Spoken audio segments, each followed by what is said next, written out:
Thank you, ladies and gentlemen. We're at the halfway point.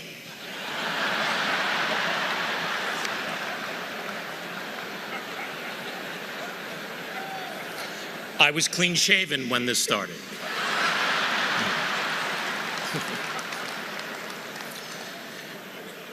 Dear Lonnie, family, friends, Mr. President, members of the clergy, all of these amazing people here in Louisville. Today, this outpouring of love and respect proves that 35 years after he stopped fighting, he is still the champion of the world.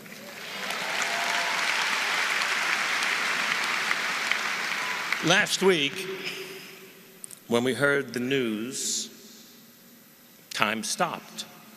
There was no war, there were no terrorists, no global catastrophes. The world stopped, took a deep breath, and sighed.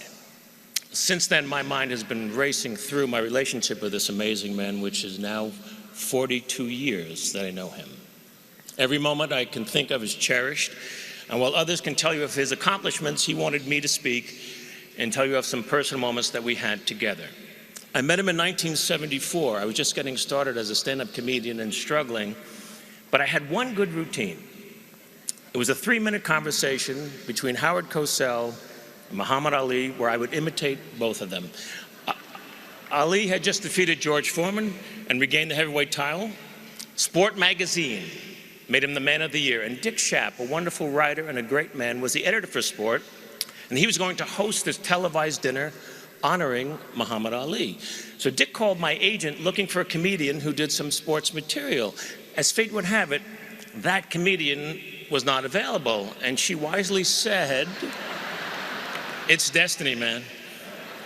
And she wisely said, "But listen, I got this young kid, and he does this great imitation of Ali and Cosell. He'd be perfect for you." So I don't know why, but Dick said, "Okay, I'll try him.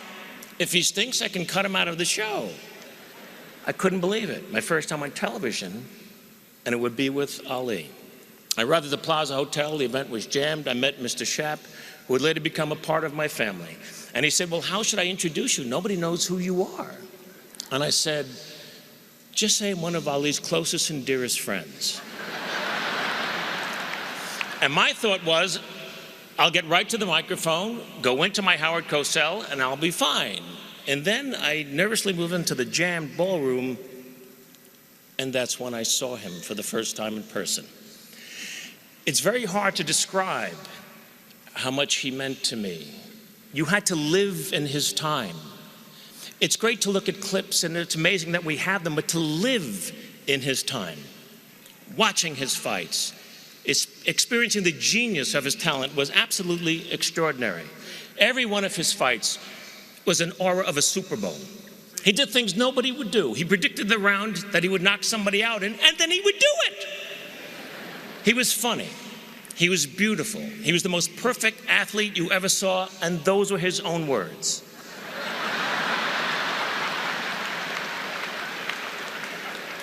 But he was so much more than a fighter as time went on.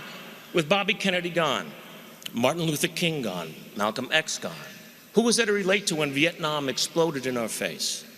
There were millions of young men my age, eligible for the draft for a war that we didn't believe in, all of us huddled on the conveyor belt that was rapidly feeding the war machine. But it was Ali who stood up for us by standing up for himself. And after he was stripped of the title,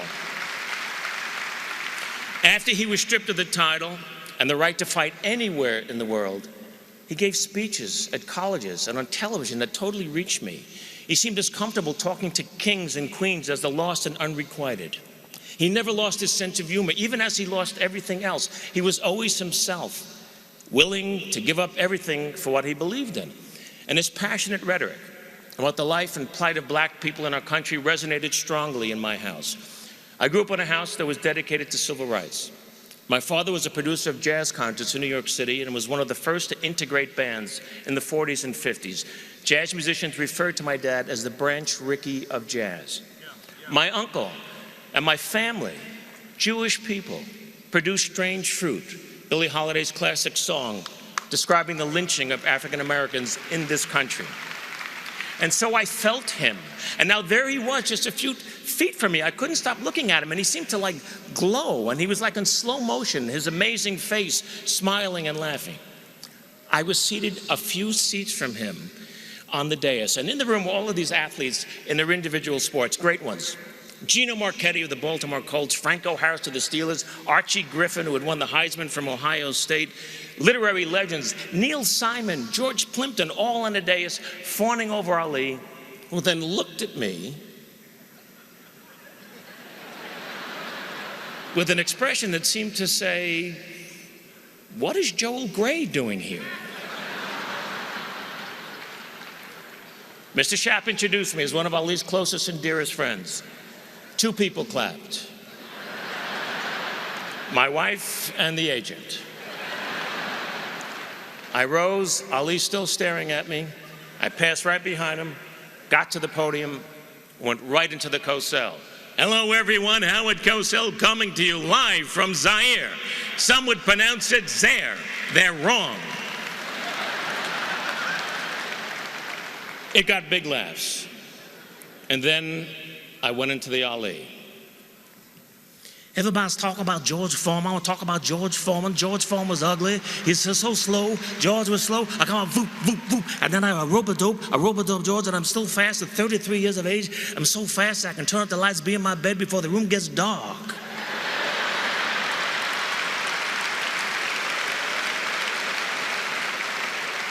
Howard, I'm announcing tonight that I got new religious beliefs.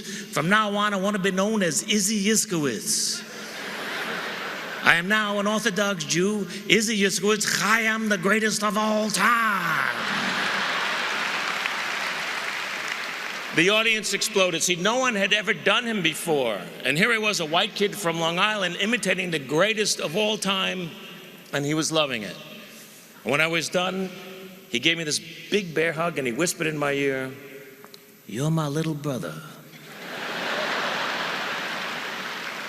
Which is what he always called me until the last time that I saw him. We were always there for each other. If he needed me for something, I was there. He came to anything I asked him to do. Most memorable, he was an honorary chairman for a dinner and a very important event where I was being honored by the Hebrew University in Jerusalem. He did all of this promotion for it. He came to the dinner. He sat with my family for the entire evening. He took photographs with everybody. The most famous Muslim man in the world honoring his Jewish friend. And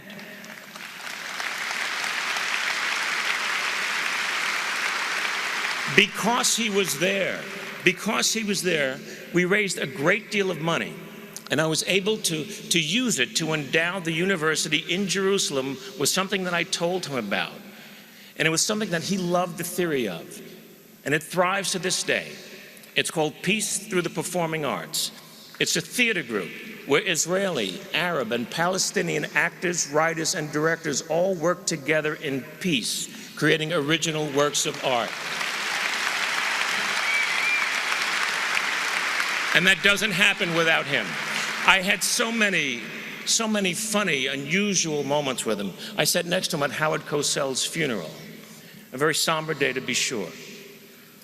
Closed casket was on the stage. Muhammad and I were sitting somewhere over there next to each other. And he quietly whispered to me, "Little brother, do you think he's wearing his hairpiece?"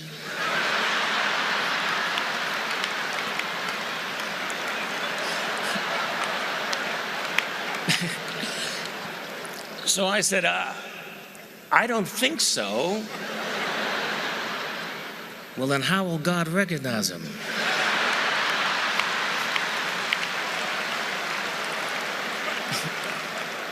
So I said, "Champ, once he opens his mouth, God will know." So we started laughing. It was a muffled laugh at first, but then we couldn't contain ourselves. Here we were at a funeral, me with Muhammad Ali, laughing like 2 little kids who heard something dirty in church. You know, we're just laughing and laughing. And then he looked at me and he whispered, "Howard was a good man." One time he asked me if I would like to run with him one morning, do road work with him. I said, "Well, that'd be amazing. Where do you run?" He said, "Well, I run at this country club, and I run on a golf course early in the morning. It's very private. Nobody bothers me. We'll have a great time." And I said, "Champ, I can't run there. The club has a reputation for being restricted. Well, it's restricted me. They don't allow Jews there. They don't have any Jewish members. He was incensed. I'm a black Muslim, and they let me run there. Little brother, I'm never going to run there again. And he didn't.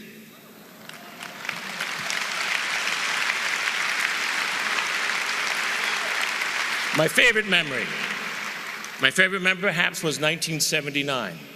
He had just retired, and there was a retirement party at the Forum, Los Angeles, for Muhammad and 20,000 of his closest friends in Los Angeles.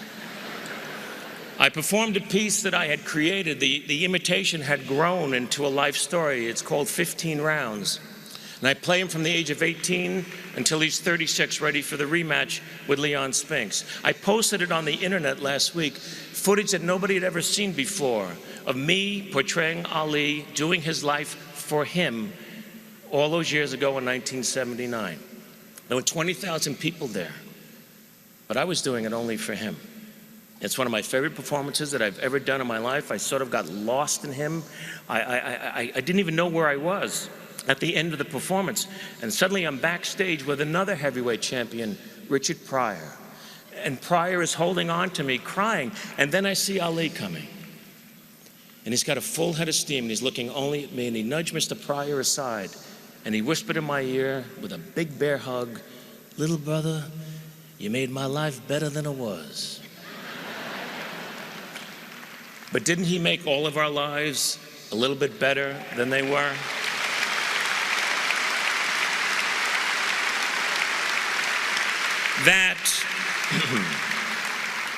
That, my friends, is my history with a man. And I've labored to come up with a way to describe the legend. He was a tremendous bolt of lightning, created by Mother Nature out of thin air, a fantastic combination of power and beauty.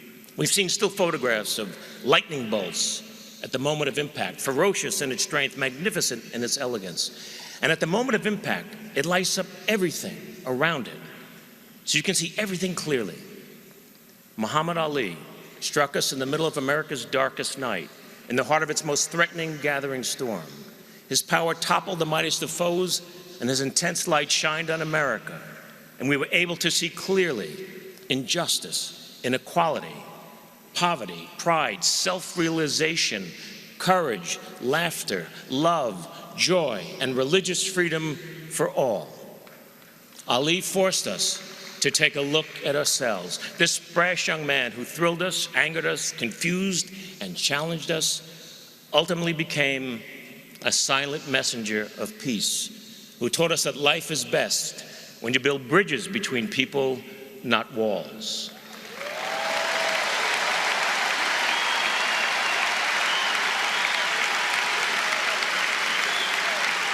My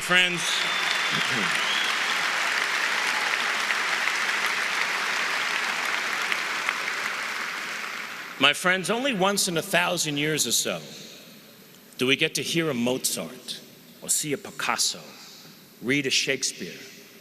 Ali was one of them, and yet, at his heart, he was still a kid from Louisville who ran with the gods and walked with the crippled and smiled at the foolishness of it all. He is gone, but he will never die. He was my big brother. Thank you.